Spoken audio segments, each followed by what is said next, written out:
महाभारत के युद्ध में 45 लाख से ज्यादा सैनिक लड़े थे। हर दिन हजारों सैनिक मरते थे, लेकिन रसोइये को पहले ही कैसे पता चल जाता था कि आज कितने लोग मरेंगे ताकि खाना बर्बाद न हो। जब महाभारत का युद्ध तय हुआ तो उडुपी के राजा ने श्री कृष्ण से कहा, हे वासुदेव, कौरव और पांडव दोनों ही युद्ध में व्यस्त रहेंगे। मैं हथियार नहीं उठाऊंगा, लेकिन मैं इस विशाल सेना के लिए भोजन का प्रबंध करना चाहता हूँ। कृष्ण ने उन्हें अनुमति दे दी।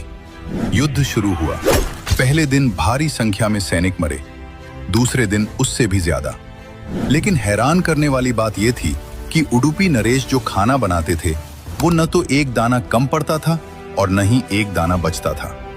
युधिष्ठिर हैरान थे। उन्हें समझ नहीं आ रहा था कि राजा को कैसे पता चलता है कि आज कितने हजार सैनिक कम होने वाले हैं। 18 दिन बाद युद्ध समाप्त हुआ। पांडवों की जीत हुई। राज्याभिषेक के समय युधिष्ठिर अपने मन का सवाल रोक नहीं पाए। उन्होंने उडुपी नरेश से पूछा, महाराज, आप त्रिकालदर्शी तो नहीं हैं, फिर आपने 18 दिनों तक मृत्यु का सटीक अनुमान कैसे लगाया?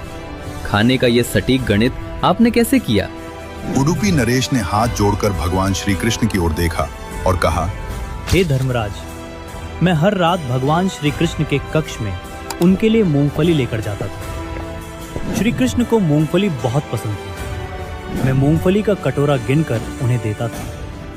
भगवान जितनी मूंगफली खाते थे मैं उसे ध्यान से गिन लेता था। राजा ने आगे समझाया, श्री कृष्ण का एक ही संकेत था, एक मूंगफली बराबर 1000 सैनिक। अगर श्री कृष्ण रात को 50 मूंगफली खाते थे तो मैं समझ जाता था कि कल युद्ध में 50,000 सैनिक मारे जाएंगे। अगर वो 20 मूंगफली खाते तो मतलब 20,000 सैनिक मरेंगे। मैं अगले दिन सुबह ठीक उतने हजार लोगों का खाना कम बनाता था। भगवान को पहले ही पता होता था कि कल विध्वंस कितना बड़ा होगा। ये सुनकर युधिष्ठिर और पूरी सभा नतमस्तक हो गई।